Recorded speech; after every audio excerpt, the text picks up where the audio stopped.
I just don't think we're meant to be Wonder Woman. I think we're meant to be everyday people who do phenomenal things 1 minute, and then the next minute we're in our PJs just hanging out at the school gate.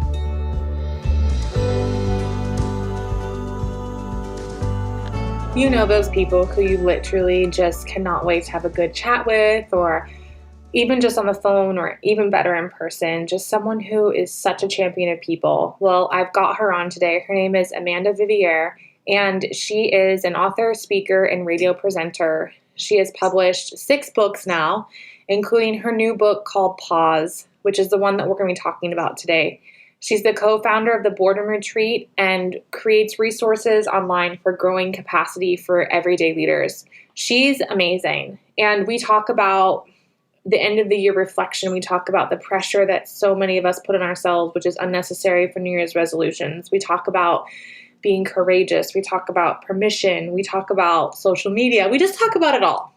And I wanted to share this with you because her workbook last year called New Days was so good, and it's been revamped and redone for this year, and it's called Pause.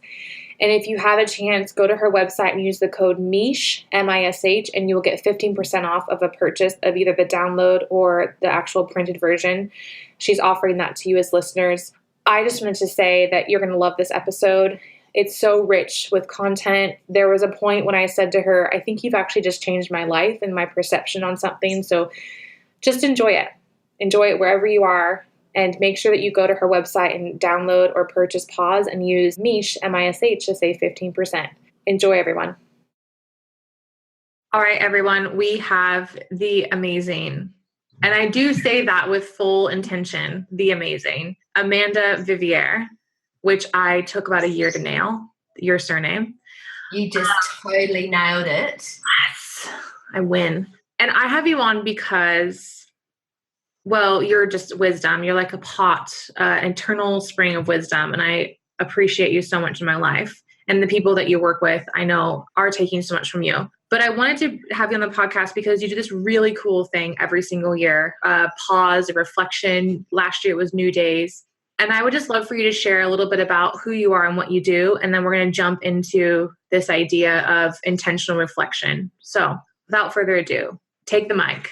Oh, thank you. Well, I've loved watching your journey online and getting to know you over the last couple of years.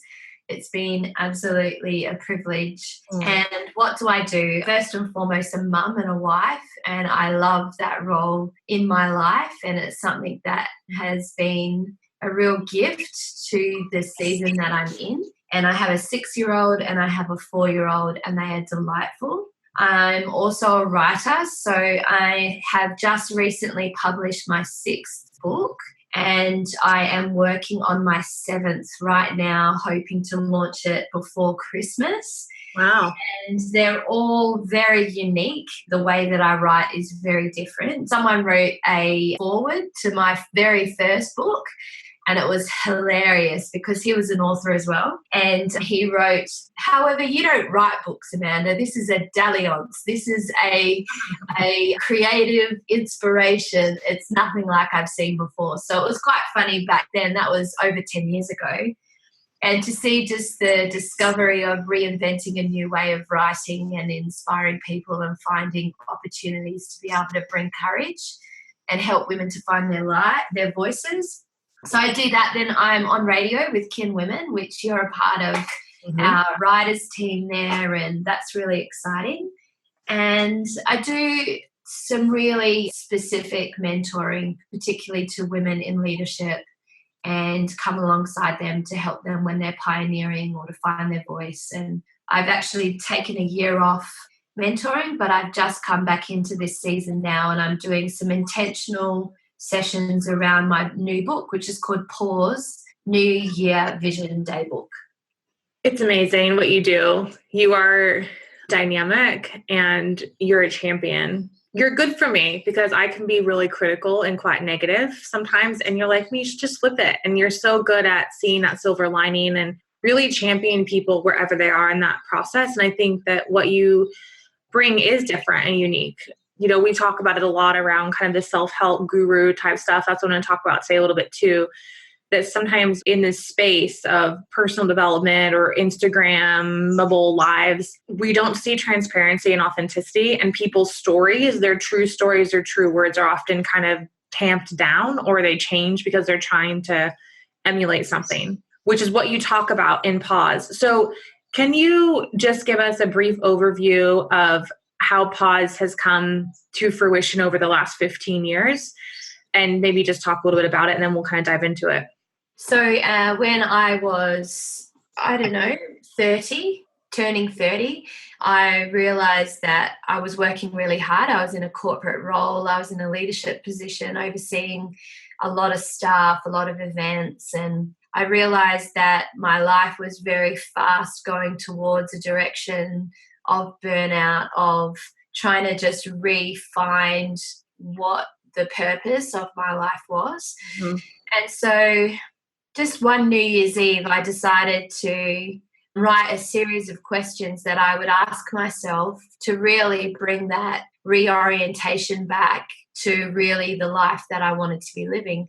So I actually had this little moleskin journal that had these flip out pages, and right at the end of the journal I wrote 2033, and I wrote how old I would be in 2033, which I would be 53 years old. And I wrote in there the list of things that I wanted my life to be about. And so the list is that I'm a grandma, that I'm still in love with my husband, that I'm serving and volunteering in my local church, that I'm writing books, that I'm traveling the world.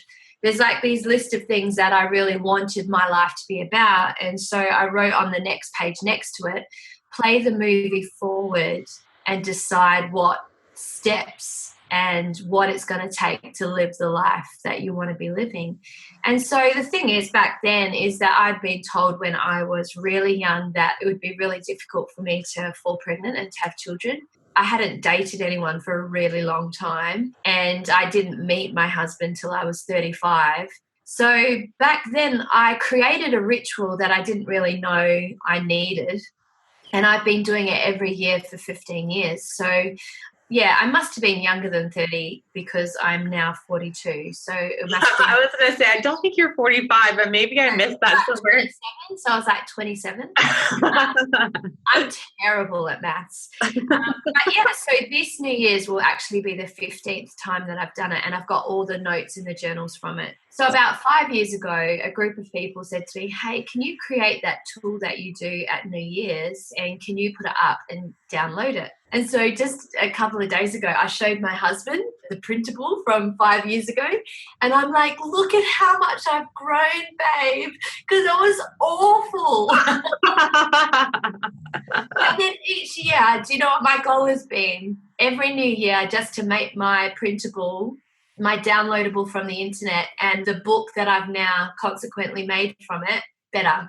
And I said to someone yesterday that I was mentoring, I said, I'm not where I want to be. So I'm not the 53-year-old me yet, but I'm definitely not where I was. And so I think taking the little step by step and having a tool that I come back to each year to be able to triangulate myself in a really good way. So I'm not seeking permission from other people or validation from other people. I'm actually going back to my 27-year-old self and saying, Mans, 42, husband, yeah, babies, yeah, 6 books. Yeah. Like those 3 things in themselves, if I could talk to my 27-year-old self now, I know she would sob. Oh. Like she would sob with gratitude. Mm. I'm here today and I'm dropping the kids off to school, and my husband woke me up at 4:30 as he was going to the gym, and it's just so easy to get frustrated and go, no one's listening. And I'm like, well, actually, 27-year-old Amanda is totally listening. Yeah, yeah. It's like, babes, like the way that we talk to ourselves. So she's like, babes, Amanda, look at what you've got. Mm-hmm. Look at what you've got. You have a husband who is so solid and faithful, and he's your friend, and you have 2 children who are crazily creative, and you get to write and talk to people like me, Shauna, Thursday, and, like, this is your life. And they're often the ordinary things, the everyday things are the things that we forget. So to actually go back and go, you know what, over the last year, I'm not where I want to be, but I'm definitely not where I was. So how do you process that and document that? And so that's what pause is. There's a downloadable version for people across the world, and I've got people downloading it all over the world using it as a tool, and people using it as a tool for retreats, for a group of friends to come together. And there's just exercise after exercise where we're able to just really get that sense of pause. How do we stop and breathe with gratitude? How do we step forward with purpose? I really love that. Breathe with gratitude and step forward with purpose. And the thing is, right, like at the end of the year, everyone is thinking, all right, I'm going to go on an eating bender or a champagne drinking bender or whatever bender for the next 3 weeks. And I'm going to somehow cut everything out. I'm going to change next year by restricting or adding in ridiculous exercise routines or become hyper organized when that really isn't your strength. That's kind of this whole pitch that we're given contextually. Yeah. But what the difference with this, and like I've bought all those books before. I've bought the planner, which I never use. I bought this giant reflective journal that is way too much and you just don't have time to do it. But what I love about, I did New Days last year, then Pause this year, is that they're deep enough, but they're not so in depth that you can never get them done. You feel like at the end of it, you have accomplished something amazing. And what you accomplished is exactly what you said, which is a space of gratitude as opposed to a space of I need to change, or I need to restrict, or I need to hyper focus on the things I did not get done. You're actually saying, be you, be you more, full permission to be you more. And that's what I love about Pause. Now, I just can't do the downloadable version. I have to buy it. I couldn't wait. I was like, when are your books coming? When are they published? Put it in the mail, quick. I'm your first person, because it feels like the book is just so, it's beautiful. And I know that you spend time picking the texture of the paper, and it's a whole kind of dance for you with this process. So my first question about Pause is, there's a really cool section. I don't want to give it all away because it's too good. So I want people to go online and either get the download or get the book.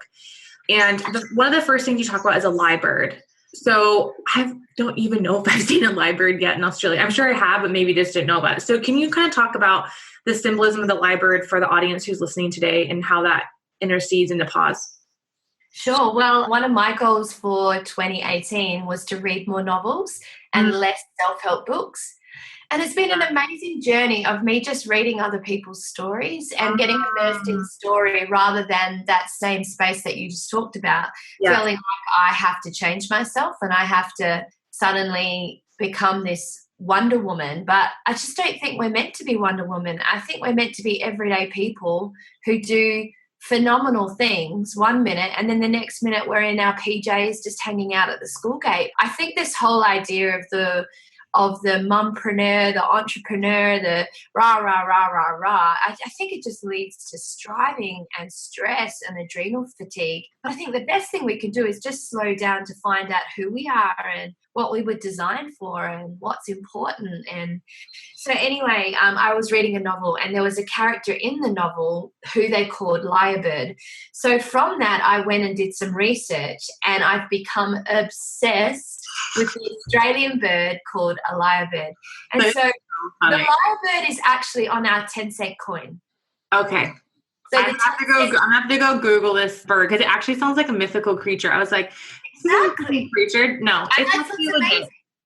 That's what's amazing. So the lyrebird is a fascinating creature that's ground dwelling, so it doesn't fly. It's beautiful and flighty, and it celebrates its lovemaking with a flume of divine feathers.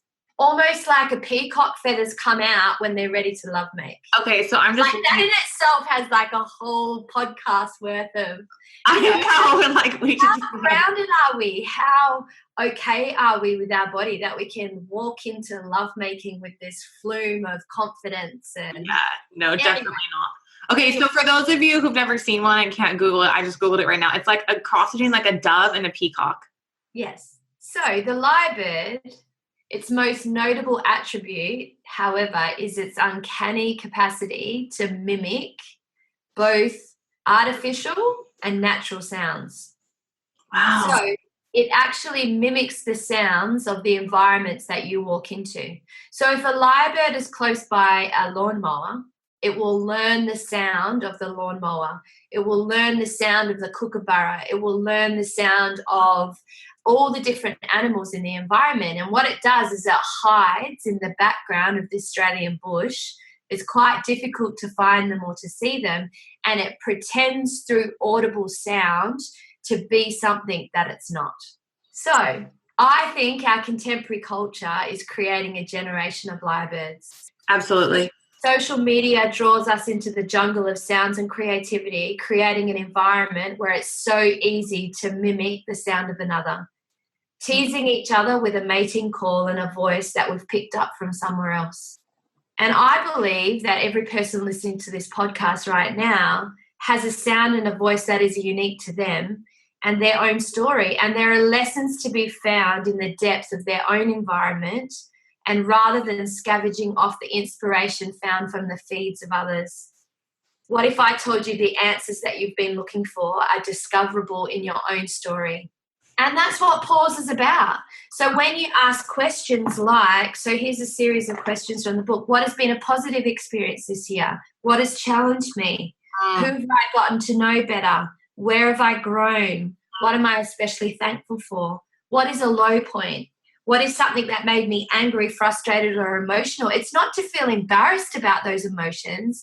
It's to locate your story. And when we locate our story, we find our voice. When we find our voice, we find our sense of purpose. When we're able to articulate what it is that we're feeling, what it is that we're sensing, what it is that we're seeing, transformation comes. And change actually isn't hard because it's just coming out of the natural flow of who we are and our story and what we are designed to do.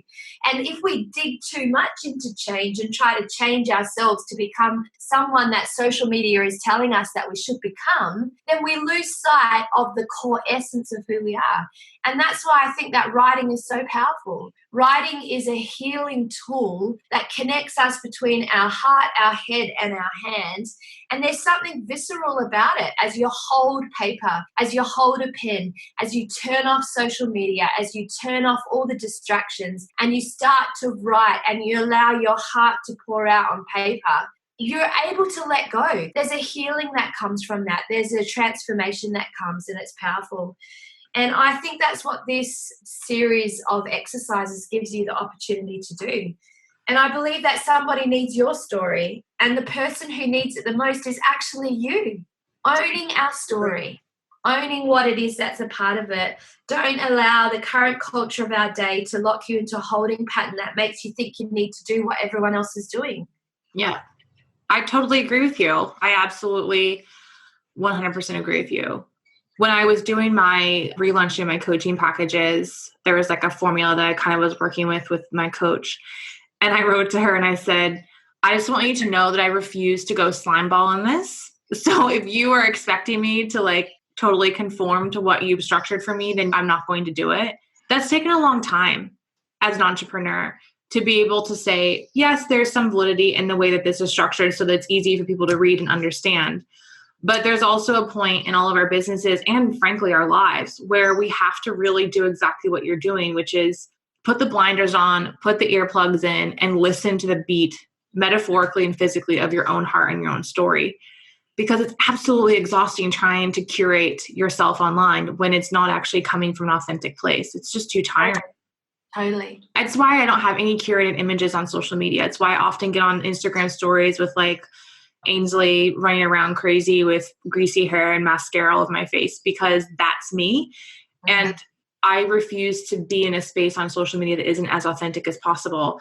But what is interesting too is, and we've had this conversation too, is the oversharing. And it's something that I've actually started to really think about a lot.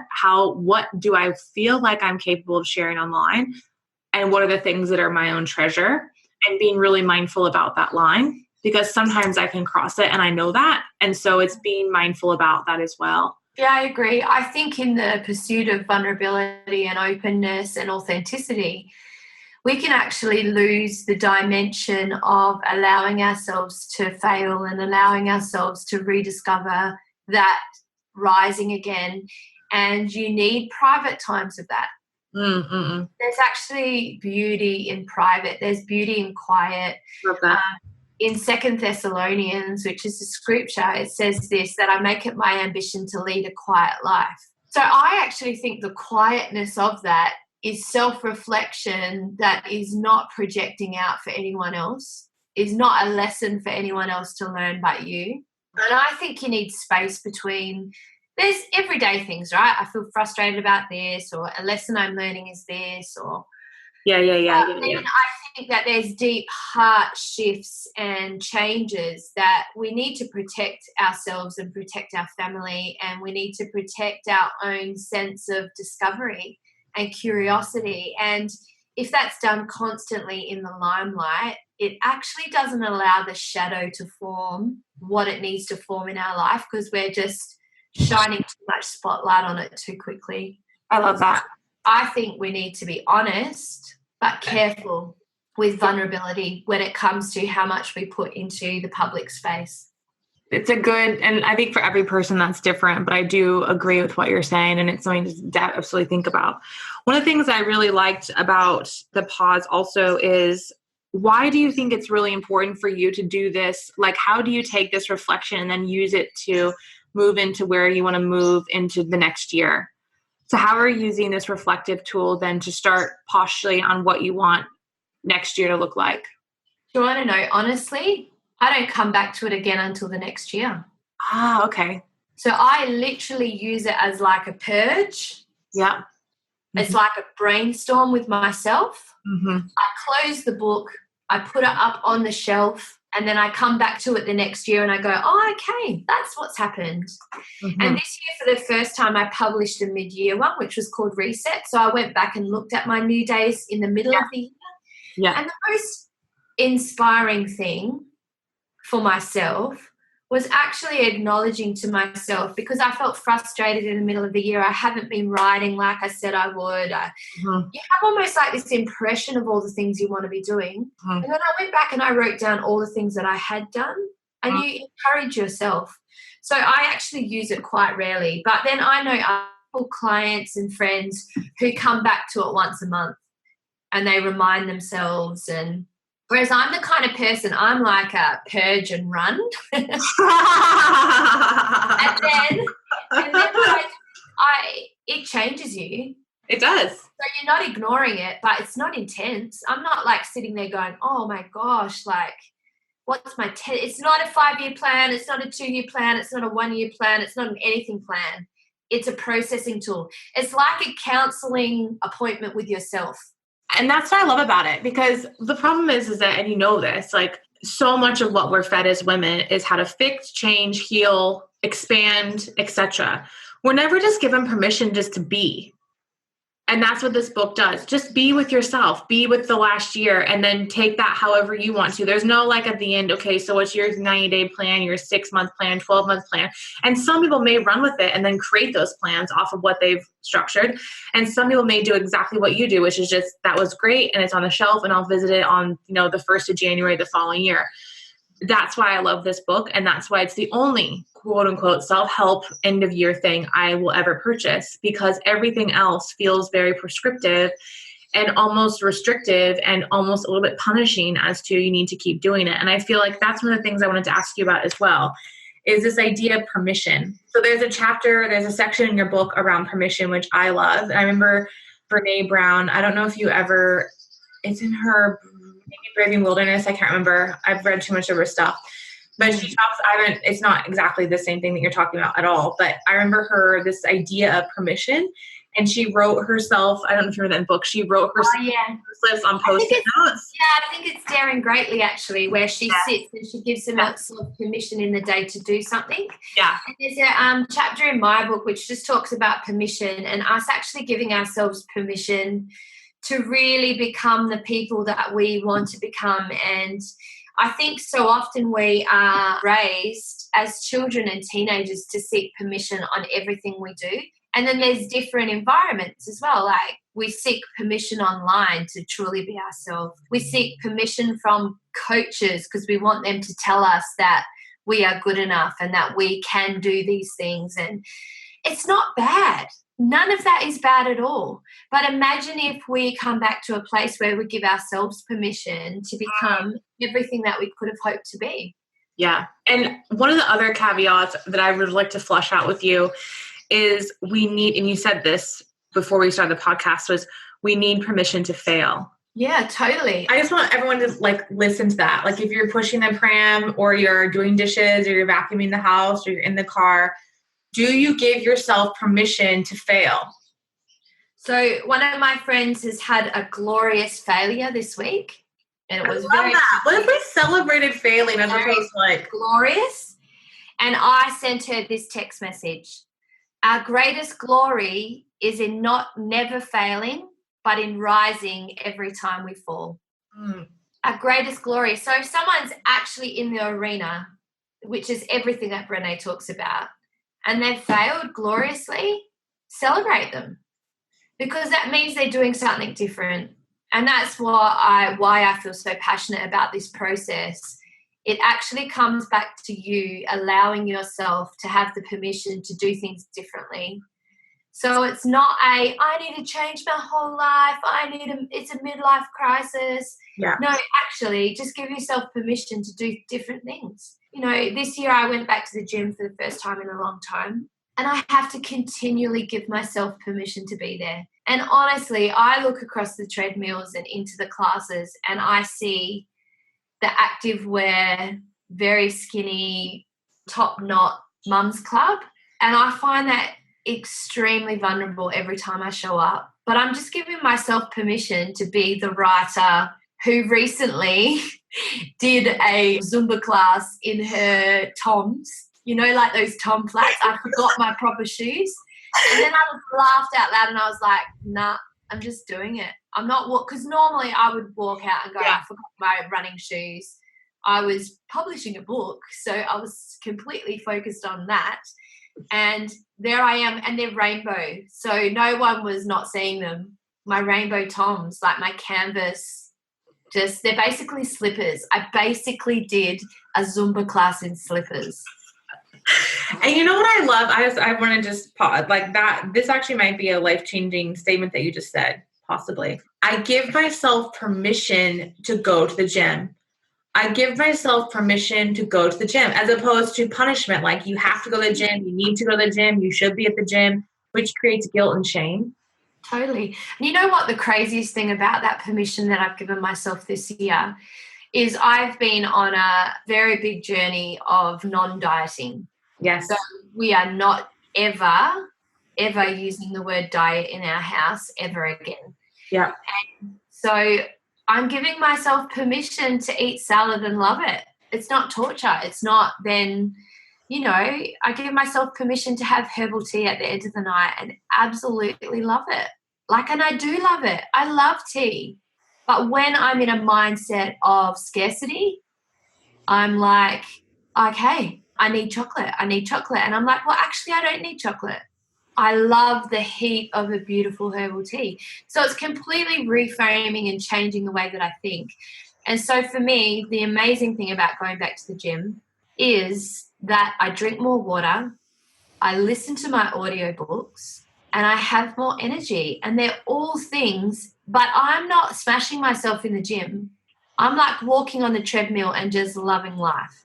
I hope that whoever is listening to that has just had an epiphany. It almost makes me a bit teary to think how many women just need to give themselves permission to do what they actually want to do and to remove that shame and guilt. And this book, this pause workbook, or whatever you want to call it, a book, workbook, reflective book, however you want to postulate on it, it's awesome. And I think that what you are giving is people permission. You're giving people permission to be themselves. And that is so incredibly powerful. So any last things you want to say today before we close out?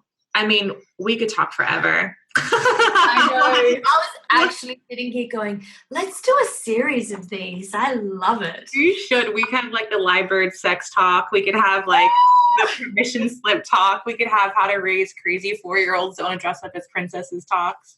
Oh my gosh. Yeah. Libby went to school this morning with a crown on her head. Yeah. I'm like, teachers, you are amazing. Okay, so here we go. We can land this thing. So Greg Reed said this: a dream written down with a date becomes a goal broken down into steps becomes a plan backed by action becomes reality. And I think the biggest idea around just taking time, you could do whatever you want. You could write a letter to yourself. That could be your ritual this new year. You could go and sit in a cafe with a glass of wine and just think. Just give yourself time to think. You could take the whole of January off social media. Yes, Mish. You could take the whole of January off social media and not tell anyone. You don't even have to explain yourself. No. You don't even need to put up a big sign that says, I'm going away off social media. You can just do it. What? Suddenly, you could come back on the 15th and put a photo of the beach and then not talk to anyone again for another. You can do whatever you want. You can. And I think that's around permission is I think we've got so much information online now that we actually get so confused. I just took the whole of October off social media. And I was so ready to turn it off for the whole of 2019. Anyway, so here is a prayer that I'm praying for you in this new season. That light and love would surround your steps, that where you have felt blocked or held back, that your voice would arise. Where you have remained stuck in patterns of the days gone by, that you would find inspiration. And when fear comes knocking at your door, that you would face it and say, I am bravely stepping into my tomorrow. Take the time to really sit with these pages and express your hidden thoughts. Do not allow comparison and competition with someone else and their voice to hinder your potential for tomorrow. Find peace in the little steps of patiently stepping forward. Let go of disappointment and find forgiveness waiting deep within your soul. Thank you, Amanda. You are a treasure of treasures. Where can people find you? Where can they find this download and or printed version? Tell us. So you can find it on my website, which is, my name is Amanda, and then my last name is Viviers, and it's just .com. So it's amandavivier.com.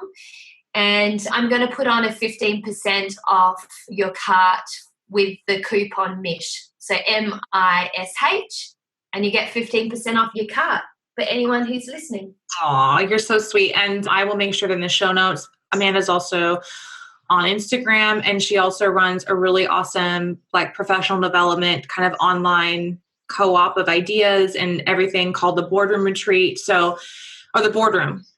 Yeah, that's right. Boardroom Retreat. Yeah, the Boardroom Retreat, yeah. Oh, my brain is tired. As you can tell, I need permission to go take a nap today. Yeah. You are just such a treasure. And I remember a couple months ago, I just had this vision for you that you were just going to go so wide and so big, and women need you. And I'm so grateful for all that you pour out so excessively for so many women. So thank you for bringing that home for us. And thank you for being real. And thank you so much for giving women all over the world a space to breathe in a season sometimes it feels kind of crazy and chaotic. So thank you from the bottom of my heart. And thank you for this podcast. And everyone needs to go check you out. So thanks so much, Amanda. Thank you.